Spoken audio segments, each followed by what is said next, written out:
My name is Barry Durkee. I graduated from high school in 1966 at a small town in Shillington, Pennsylvania. I graduated from government from high school. Shortly after that, I became a tool and die maker apprentice and felt that I didn't really care for doing that, so I decided I was going to enter the military. I went to the United States Army, May of '67.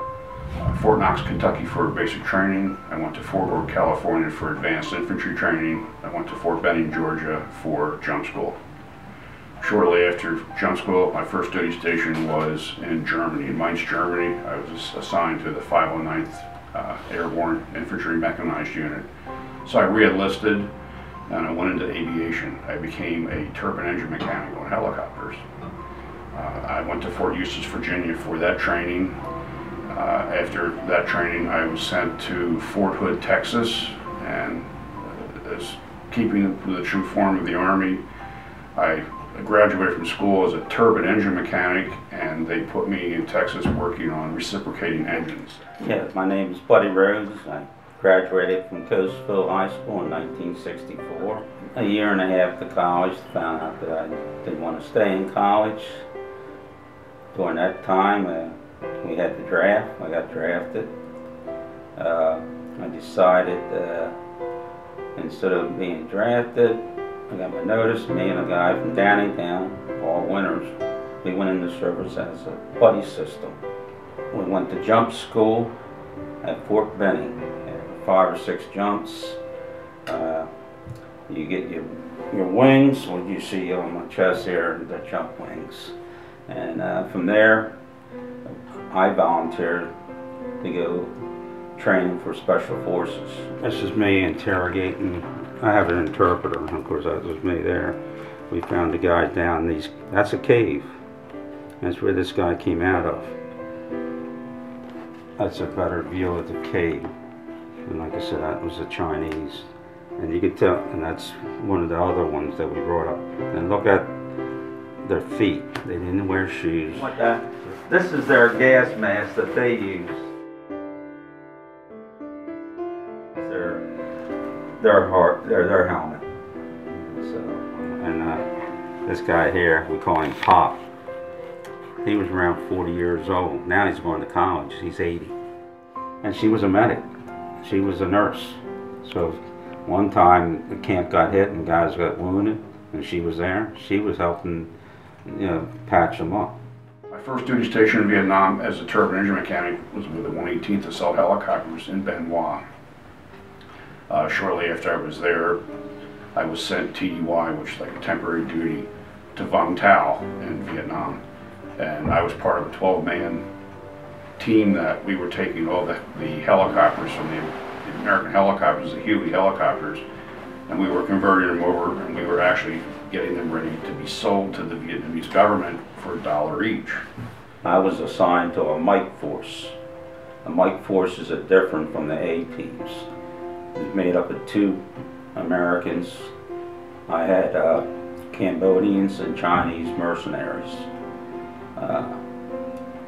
And roughly I had 200, that was me and a lieutenant. It's usually, I was a sergeant, and there's usually 1 officer.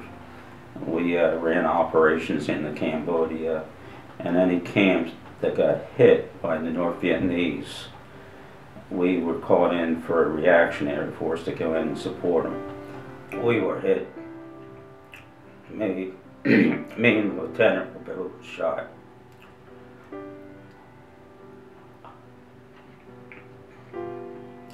I was medevac out. 2 other guys were killed. And I was sent to Okinawa for about 3 months. And I was able to go back.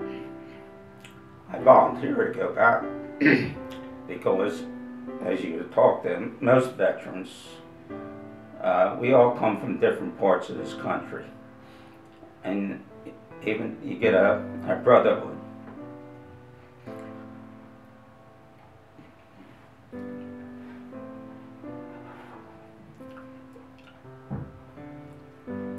I'm sorry.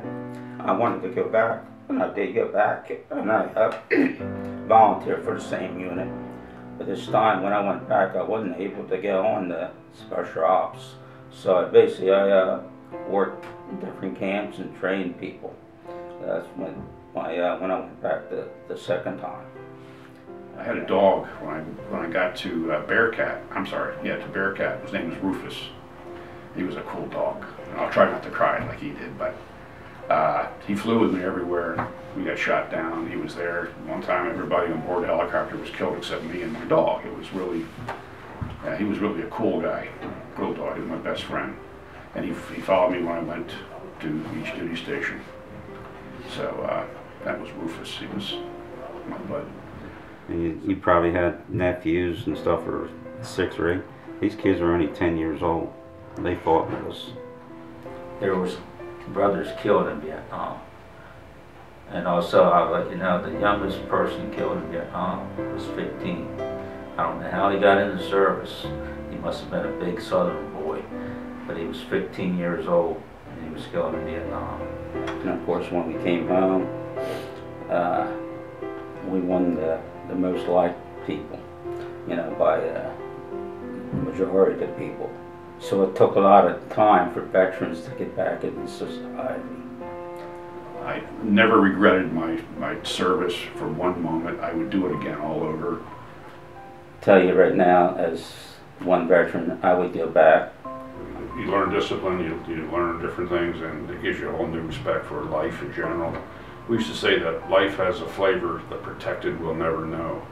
And until you put your life on the line, you really never really appreciate just how it feels to be alive and free. If it wasn't for the veterans from World War II, Korea, Vietnam, Iraq, Afghanistan, Grenada, we wouldn't be able to have the freedom that we have today.